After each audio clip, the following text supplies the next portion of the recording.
Halo, Assalamualaikum warahmatullahi wabarakatuh. Terima kasih untuk yang sudah datang ke channel aku.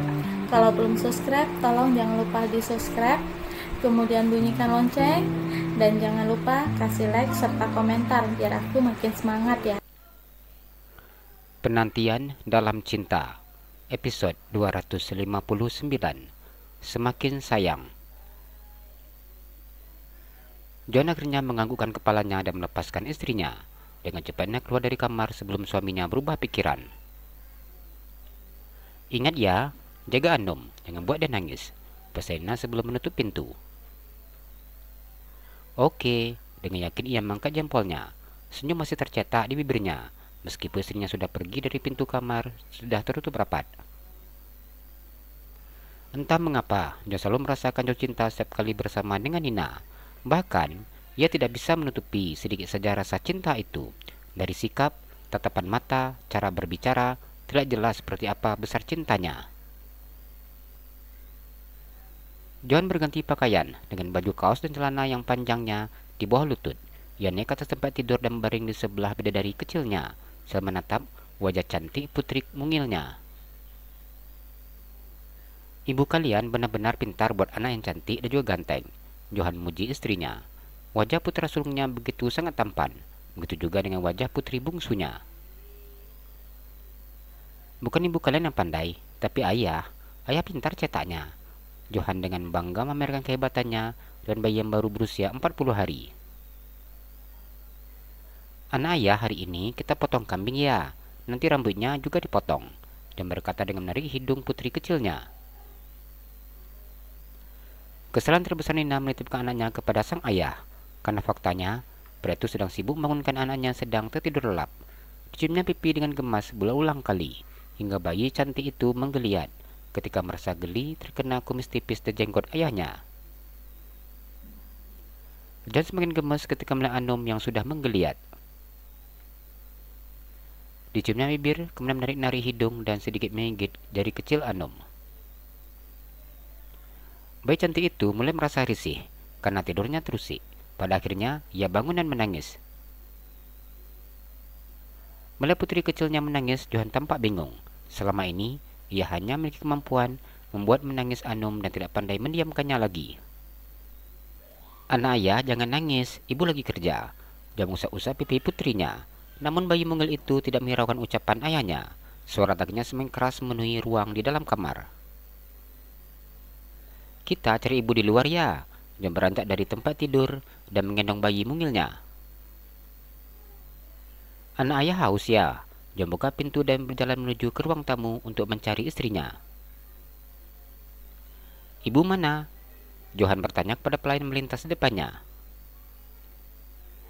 Tadi ke depan pak, jawab pelayan tersebut.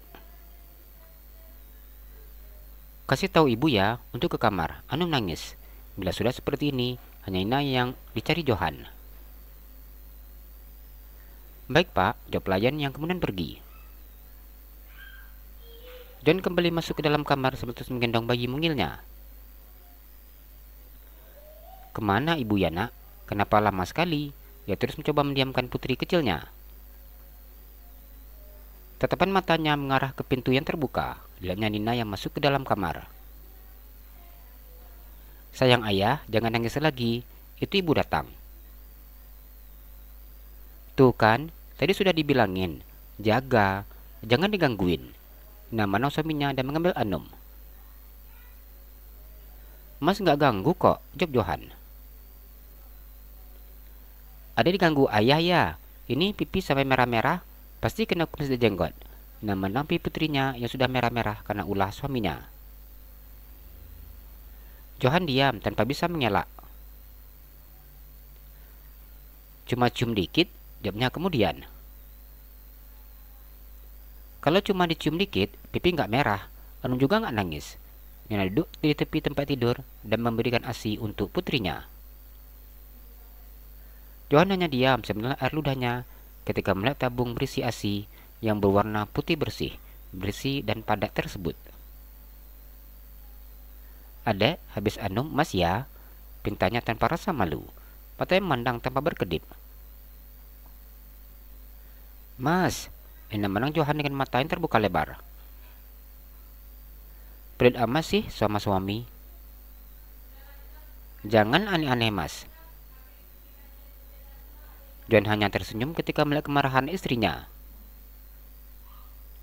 Senyum mengembang bibirnya. Ayah satu anak itu ketika melihat putranya yang sudah tampak begitu sangat tampan dan memakai baju kemeja batik yang sama seperti dipakainya. Belum 40 hari nak, tapi sudah pandai telungkup. Randi tersenyum menang putranya saat ini sedang telungkup. Iya, sosokan besar. Sela tersenyum menang Adnan yang sedang berusaha mengangkat-angkat kepalanya. Ayo nak Adnan, pasti bisa. Randi tersenyum menang putranya yang begitu sangat bersemangat. Apa sudah capek? Sela tersenyum ketika melihat putranya yang sudah merengek. Kasihan anak ganteng papi. Randi mengambil putranya yang sedang telungkup. Diciumnya pipi bulat Adnan kiri dan kanan. Kalau dilihat yang seperti ini, Mas mau lagi dek? Mau adik lagi enggak? Nah, Randi menatap wajah putranya. Pria itu sedikit meringis setelah merasakan cubitan halus istrinya di pinggangnya. Jadi, Ella cuma kosong 40 hari, Mas. Mata Sela membulat. Ya, enggak lah, Dek. Boleh kok beberapa bulan. Radi mengulum senyumnya. Ih, Ella nggak mau. 40 hari aja belum. Mas sudah mau lagi. Dengan cepat Sela menolak. Mata Sela terbuka lebar memandang suaminya. Hahaha. Nanti kalau Anda sudah masuk TK, maksud Mas. Dengan cepat Randi mencium bibir istrinya. Kalau gitu, jangan dibahas sekarang. Ella masih ngilu kalau ingat melahirkan kemarin. Sela tersenyum. Mas juga masih gemetar, Dek. Randi menghembuskan napasnya dengan kasar. Masih terbayang olehnya seperti apa istrinya melewati persalinannya. Iya, makanya Ella belum berani untuk hamil lagi. Sela takut bila Randi mendesaknya untuk menambah momongan. Randi tertawa dan kemudian memeluk istrinya. Nanti dikasih adik kalau sudah besar. Sekarang dikasih adik, kasihan. Yang ada malah rebutan Mimi lagi.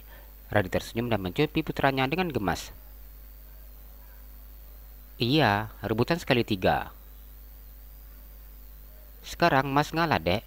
3 hari lagi, 40 hari ya. Randi mengingat istrinya. Iya, jawab Sela yang sudah sangat tahu apa diinginkan suaminya.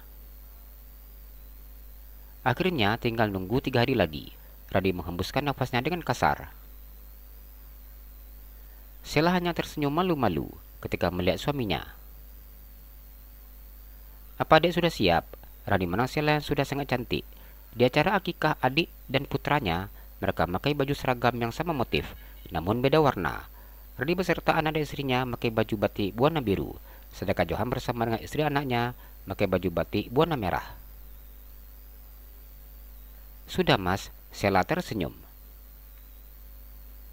Kalau gitu kita keluar sekarang ya.